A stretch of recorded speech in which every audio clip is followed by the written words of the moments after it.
Bait itu terlahir kembali dalam sosok pemimpin-pemimpin mereka.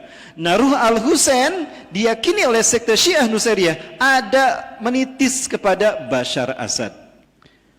Ada beberapa perbedaan pandangan antara saya dengan beberapa ustadz di Indonesia ini. Disebut Indonesia karena ustadz ini bukan hanya di Pulau Jawa ya tinggalnya, walaupun hanya beberapa ustadz aja. Seperti antara saya dengan Ustadz Ihsan Tanjung, saya dengan Ustadz Abu Fatih Al-Adnani, atau dengan ustadz-ustadz yang lain, termasuk antara saya dengan Ustadz Zulkifli Muhammad Ali, Uzma, tentang Armageddon. Tapi tetap kami bersatu, berjamaah, tidak bertikai, dan tetap kami menyampaikan ini sebagai bentuk hasanah keilmuan terkait dengan akhir zaman. Perbedaannya terletak pada apakah Armageddon itu sama dengan Malhamatul Kubra. Saya memandang Armageddon berbeda dengan Malhamatul Kubra. Perang Armageddon, perang di mana teknologi masih ada, masih digunakan. Ya. Panitia ada papan tulis tadi. Saya lupa meminta ya. Ada papan tulis mas? Ya. Baik, nah Armageddon, perang di mana teknologi masih digunakan. Dan perang ini terjadi sebelum Imam Mahdi muncul sampai nanti Imam Mahdi dan kaum muslimin berhasil mengambil kembali Konstantinopel dari pasukan Rum. Setelah Romawi berhasil dikalahkan. Nah, dan ini perangnya banyak. Mulai dari agresi barat terhadap umat Islam di Suriah, yang mana itu dimulai dengan melemahnya kepemimpinan orang-orang Arab atas negara mereka masing-masing karena buruknya akidah mereka yang kemudian umat merasa jera dan tidak mau lagi taat pada mereka sehingga timbullah pemberontakan kepada penguasa yang zalim tadi. Dan ini sudah terjadi. Seperti di Suriah. Nah, di Suriah itu sudah terjadi. Bagaimana Bashar Assad ditolak oleh rakyatnya karena kezaliman dan kekufurannya. Tanda petik menurut berita yang selama ini beredar. Betulkah Bashar Assad ini dia beragama Syiah Rafidah atau Syiah Nusairiyah? Boleh saya bahas dulu Bashar Assad sambil kita nunggu papan tulis ya? Baik, kita bicara tentang Bashar Assad.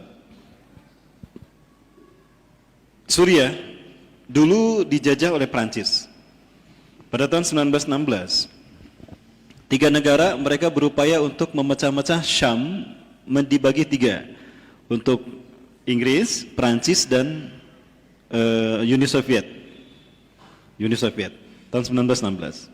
Namun di Uni Soviet saat itu atau Rusia sekarang itu terjadi revolusi Bolshevik sehingga Rusia mundur, Uni Soviet mundur, yang maju adalah Inggris dan Prancis. Maka Syam kemudian dibagi menjadi 4. Palestina, Jordan itu diberikan pada Inggris, sementara Libanon dan Suriah itu diberikan pada Prancis. Maka sejak saat itulah tekanan demi tekanan dilakukan pada umat Islam oleh orang-orang Barat ini, dibantai umat Islam. Seperti di Sabrasatila, Palestina, itu 3 hari dibantai umat Islam, 3.600 umat Islam meregang nyawa. Artinya satu hari 1.200 umat Islam dibantai, Sabrasatila. Sampai ada satu rumah, darah menggenang sampai semata kaki. Nah begitu pula di Suriah. Nah Suriah bisa jatuh ke tangan Prancis karena ada pertolongan orang-orang Syiah yang tokohnya adalah seniornya Khomeini, lebih awal dari Khomeini, Muhammad bin Nusair an-Numairi. Sebagaimana Khomeini, Muhammad bin Nusair an-Numairi itu dia dikadar untuk menjadi Syiah sejati di Najaf, Irak. Ya, sekarang dulu Najaf, Irak. Nah, Najaf ini di Irak adalah pusat pengkaderan ulama-ulama Syiah. Bukan ulama ya, pendeta barangkali, karena Syiah bukan Islam ya. Ya nggak apa-apa lah kita sebut ulama, tapi U-nya nanti dibedakan. U-nya agak lama, ulama Syiah. Ya, U-nya agak lama. Nah, dikadar di sana. Jauh sebelum Khomeini ada tokoh yang lebih dulu, yaitu Muhammad bin Nusair an-Numairi. Nah, dialah orang munafik ini yang kemudian ketika dia pulang ke Suriah, Prancis menerimanya. Dia diterima oleh Prancis dan kerjasamalah dengan Prancis. Dan Prancis sangat terbantu dengan keberadaan Muhammad bin Nusair an-Numairi. Ya, maka dia diberikan kekuasaan. Maka kekuasaan ini dimanfaatkan oleh Muhammad bin Nushir an-Numairi untuk melakukan dua hal. Satu, menegaskan adanya atau mendirikan dan mendeklarasikan keberadaan sekte Syiahnya. Maka muncullah sekte Syiah Nusyairiyah yang dinisbatkan pada namanya.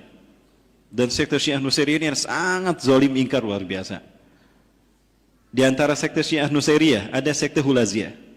Sekte Hulaziyah ini apabila dia sedang berjalan, ada awan langit cerah, matahari terlihat jelas, itu mereka sujud pada matahari. Berhenti dari kendaraannya, minggir, lalu dia keluar dari kendaraan lalu sujud. Semua yang ada dalam kendaraan tadi keluar, lalu sujud pada matahari. Apabila mereka melihat awan indah dan besar, mereka pun keluar dari kendaraan dan ramai-ramai mereka sujud pada awan besar tadi. Dan ketika malam bulan purnama, mereka sujud pada bulan tadi. Mereka bukan sujud menyembah matahari, bukan sujud menyembah awan, bukan sujud menyembah bulan. Tapi yang mereka sembah adalah arwah Ali dan Ahlul Bait, arwah Husain dan Ahlul Bait yang ada di matahari, awan dan bulan. Karena menurut mereka arwah Ahlul Bait itu ada di tiga benda tadi. Makanya mereka sujud sana. Bahkan mereka meyakini paham ar-raja'ah. Ar-raj'ah ini adalah reinkarnasi. Jadi ruh-ruhnya Ahlul Bait itu terlahir kembali dalam sosok pemimpin-pemimpin mereka. Nah, ruh Al-Husain diyakini oleh sekte Syiah Nusyairiyah ada menitis kepada Bashar Asad. Sehingga mereka memperlakukan Bashar Asad sebagaimana Syiah memperlakukan Al-Husain hari ini. Dianggap Tuhan. Maka mereka ramai-ramai sujud kepada Bashar Asad. Ya. Baik, kita lihat bagaimana mereka mengkultuskan sosok Bashar Asad.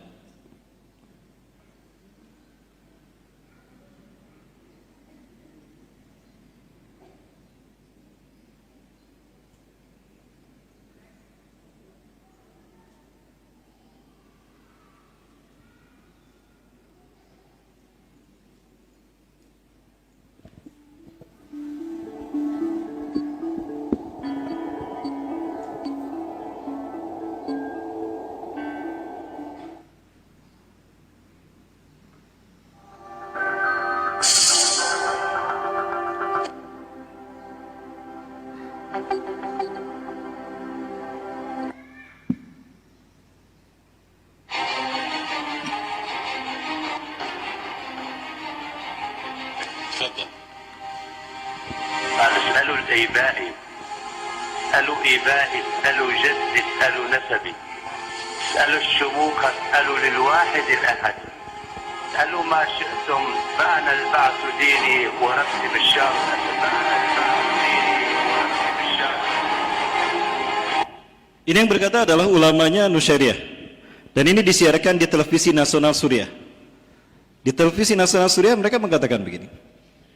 Ya, isal masyi'tum, isal aibai, isal abnai, wa isal ahla sumukat. Bal isal al-wahidil ahad, anal ba'as dini, anal ba'athi dini wa nafsi bashar ilahi. Itu ulamanya mengatakan demikian. Nah, keberadaan Nusyairiyah ini setelah diberikan kekuasaan oleh Prancis, maka Prancis pergi. Dari jarak jauh dia mengendalikan Suriah. Nah, maka ini dimanfaatkan juga oleh Muhammad bin Nushir karena memang harus mendeklarasikan keberdian Suriah, maka dibuatlah kemudian partai politiknya yang bernama Partai Ba'as. Yang pemimpin pertamanya adalah Hafid al-Asad, ayah dari Bashar Asad. Akidahnya Syiah Nusyairiyah. Dan ini menurun sampai sekarang kepada Bashar Asad sendiri. Namun di dalam satu majelis, Bashar Asad dalam satu pertemuan membantah kalau dia Syiah. Dia mengklaim dirinya sebagai Ahlus Sunnah wal Jamaah. Ya, wallahu a'lam bishawab. Mana yang benar Bapak sekalian? Yang jelas Syiah itu takyah. Ya, Syiah itu takyah. Kalau memang beliau Ahlus Sunnah wal Jamaah, kenapa membiarkan paham Syiah berada di negaranya? Yang kedua, kenapa dia membiarkan rakyat menyembahnya? Bapak Ibu akan menyaksikan ini. Ini dalam klaim para pendeta Suriah sendiri. Para ulama Syiah Nusyairiyah mengatakan agama kami Ba'as dan Tuhan kami Bashar Asad. Berikutnya Bapak Ibu akan menyaksikan apa yang dikatakan oleh anggota parlemen Bashar Asad. Kalau memang beliau Ahlus Sunnah wal Jamaah, kenapa parlemennya memperlakukan dia seperti ini? Atau membiarkan mereka melakukan keingkaran bahkan kekufuran yang sangat zalim kepada Allah Subhanahu wa taala. Ya, kita saksikan. يعني الواحد بيحب واحد كثير كثير انا بعبدي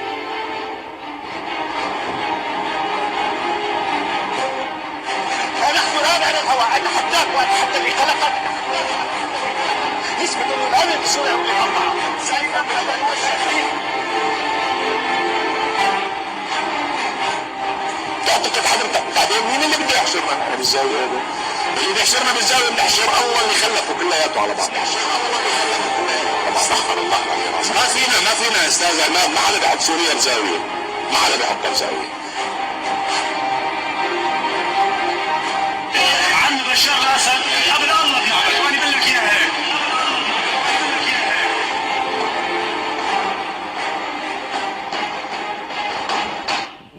Bapak Ibu bisa menyaksikan mereka sujud kepada Bashar Assad. Kalaupun tidak ada Bashar Assad, mereka sujud kepada foto Bashar Assad. Bahkan mereka sujud berjamaah menyembah Bashar Assad.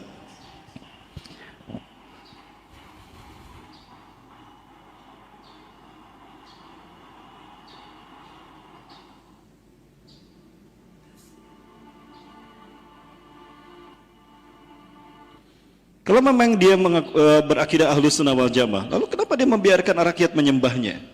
Dan kenapa membiarkan paham yang mempertuhankan dirinya ini beredar dan tetap eksis di Suriah? Dan kenapa parlemen-parlemennya ini adalah akidahnya Syiah Nusairiyah? Begitulah Syiah Taqiyah. Agar dia tetap bisa diterima oleh umat Islam. Padahal Suriah ini mayoritas Ahlus Sunnah wal Jamaah, kaum muslimin. Ya. Keberadaan Syiah Nusairiyah pada awalnya hanya 1,95% saja, hampir 2%. Selebihnya 98% itu umat Islam Ahlus Sunnah wal Jamaah. Tapi karena mereka memegang kekuasaan yang tadi diberikan Prancis kepada tokoh Syiahnya, maka mereka menguat, mereka berkuasa. Dan umat Islam dibantai habis, nauzubillah. Mereka yang dibantai itu sampai dipaksa untuk mengatakan la ilaha illa bashar. Tidak mau mengatakan la ilaha illa bashar, mereka dikubur hidup-hidup. Ada persoalan, ada tayangan di sini dan pernah saya perlihatkan kalau tidak salah di sini. Bahkan mereka ulama-ulama Nusairiyah itu membuat satu surat khusus. Bukan surat Al-Ikhlas, tandingan surat Al-Ikhlas, surat Al-Asad. Ya. Ya, Qul huwallahu ahad. Ya, bukan. Ya, kita kulat surat Al-Ikhlas ya. Wala ilaha illa Bashar Assad. Ya. Mereka mengatakan tidak ada Tuhan selain Bashar Assad. Di dalam surat Al-Asad khusus ciptaan mereka. Dan itu nasnya, mushafnya diberikan pada Bashar Assad. Dia pun menerima. Kalau memang dia Ahlus Sunnah wal Jamaah, harusnya dia menolak. Ini pernah terjadi 2013 kalau tidak salah. Karena konflik Suriah itu 2011, Bapak Ibu. Baik Bapak Ibu rahmati Allah. Nah ini kekufuran yang terjadi di Suriah. Nah inilah yang kemudian menjadi salah satu api dalam sekam yang memicu terjadinya Arab Spring. Nah terjadinya Arab Spring inilah yang menjadi awal dari perang Armageddon. Dan perang ini, petaka yang menimpa bangsa Arab ini sekali lagi karena kezaliman pemimpin-pemimpin mereka itu sudah disinyarirkan oleh Rasulullah, sudah diisyaratkan oleh Rasulullah akan terjadi.